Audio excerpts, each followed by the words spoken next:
So DC's new film Aquaman is out, and I'm here to give my thoughts on it.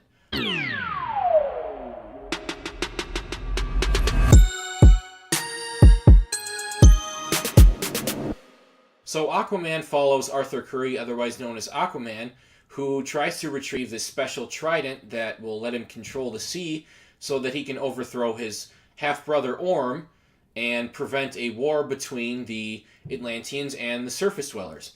So starting off with the positives with this movie, it looks amazing. The visuals are absolutely fantastic. The CGI is on point. I can't believe how good of a job they did with the technical aspect of this movie, especially considering that a very large majority of it takes place underwater with things and animals that are not real.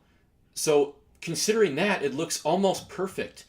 Do we think it's really underwater real animals? Not quite, but it is damn close. About the best they could have possibly done at this point in time with those things. James Wan did a hell of a job directing this movie.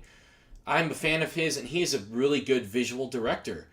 Everything that comes up on screen is just, you're really immersed into this world, and the world building that he did was also really good.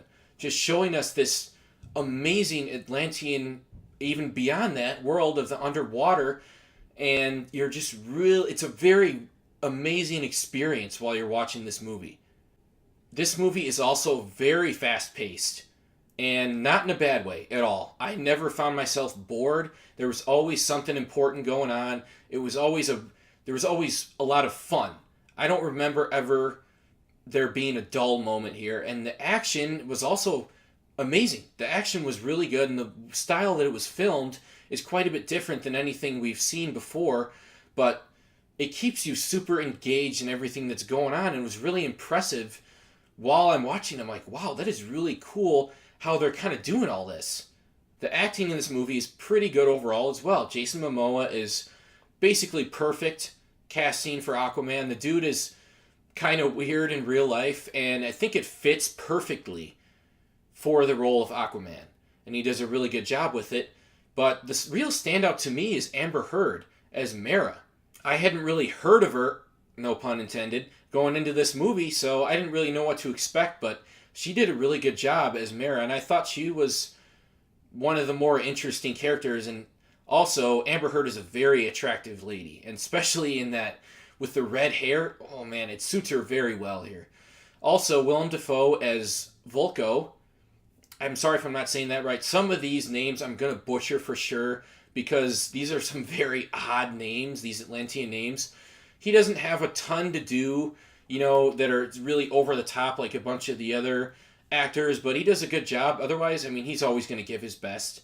Orm, played by Patrick Wilson, I think he did good as well, as good as he could have, but I think he might have been not quite the right person for this role. I'm just saying, I know that him and James Wan have a really good working relationship. They've worked together a lot, so I understand why he was cast in this movie.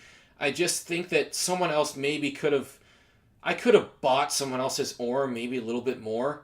So that's all I'm saying. Someone that I really liked, though, it was another one of the standouts in this movie, was Black Manta. I think he was a very interesting character with a very interesting background and motives, but I just wish we would have gotten more of him in this movie. He's not in very many scenes, but when he is, he steals the show.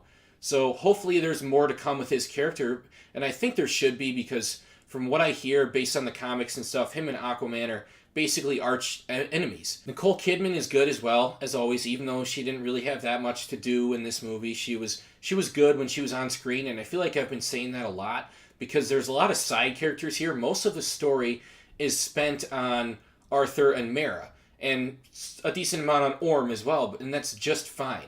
It's focused, even though there's so much going on. The overall story is very focused. I also really liked Tamir Morrison. I don't know if I said that right. He played Jango Fett in Attack of the Clones, and that's how I kind of recognized him right away as Arthur's dad, and I think he was cool too. He wasn't on screen much either, but when he was there, I think he did a good job. Also, Dolph Lundgren as the other king, Mera's dad. I didn't even know that was Dolph Lundgren. I had no idea. I heard he was going to be in the movie, and I'm like, where is he? And I looked it up after, and wow, he did a really good job. He's having a good year. Really good comeback year for Dolph Lundgren. Overall, the cast did a pretty good job. Now, while this movie is very fun, and there's hardly ever a dull moment, and I never found myself not interested in what was going on screen, there are definitely plenty of flaws here, and one of those would be this very similar plot points. This story is definitely nothing new. We've seen very similar story before and other things, so you know exactly where it's going. A lot of cliches in there. And I found the ending to be a bit anticlimactic as well. It didn't exactly go the way I expected, and I'm not sure that's a good thing. The final fight was quick, and you kind of knew what was going to happen based on things that had happened before and how the whole story went and how familiar we are with these story beats. This movie is also very over the top with its ridiculousness, and while a lot of the times it works, sometimes it doesn't. There are some really, really corny lines in here, and sometimes after people do or say something crazy, there would be like this weird zoom in close up of them, and you're like, okay, that's enough, we get it. You're getting a little more too over the top with this. And another thing they did was there was a scene with an octopus playing drums. Didn't really like that. That's the kind of thing that is a little too much for me with the ridiculousness. So while most of the time that stuff worked, sometimes it was a little bit too much. And there was also this really weird version of Africa by Pitbull that I just did not like at all. Like, when that song came on during the movie, I was like, ugh. Like, I literally cringed. And that was about the only thing in this movie that I actually cringed at, which is a really good sign overall. All the other weird stuff that happened, it wasn't quite that bad that I literally cringed in the theater, and I can understand why a lot of people like it. Some of the humor in this movie doesn't quite land, and it's going to work for some people and not for others. That's the type of humor that they have in here. And you know, like they say, humor is subjective. So a lot of people are going to like it more than others. I liked some of the jokes. Some of them were pretty good. Some of them I thought were a little too, just didn't land for me. And again, that's going to be different for every person. There was also this really weird reoccurring thing that kept going on within the movie where I want to say at least 4 or 5 times people are in the middle of a conversation and then boom, an explosion happens and then it sets off the rest of the scene. And while if that happens once or twice within the movie, that's fine. But once it starts to happen so many times, it gets to be a little much, and you're like, okay.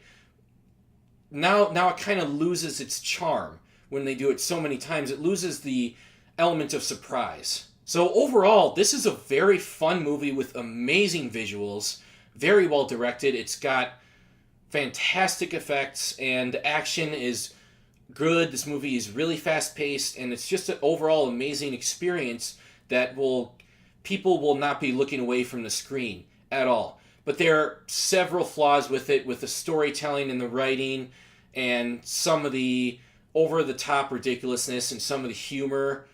So that takes it down a little bit, but yeah, I would recommend this movie to anyone who asks me. I think it's a fun ride. And as far as a rating goes, I'm going to give it a 6.5 out of 10. Guys, if you enjoyed this video, make sure to hit that thumbs up button. And I got a lot of cool stuff coming up. Really soon, I'm going to be doing my top of the year. Originally, I said I was going to do top 10 movies and top 5 disappointments. I think I'm also going to rank the comic book movies of this year after seeing Aquaman. So that'll be fun. So subscribe if you want to see that stuff. And make sure to hit that notification bell too. That way you'll get notified when I post a video. Otherwise, there isn't really a ton of point to subscribing. So hope you enjoyed this. Subscribe. See you next time.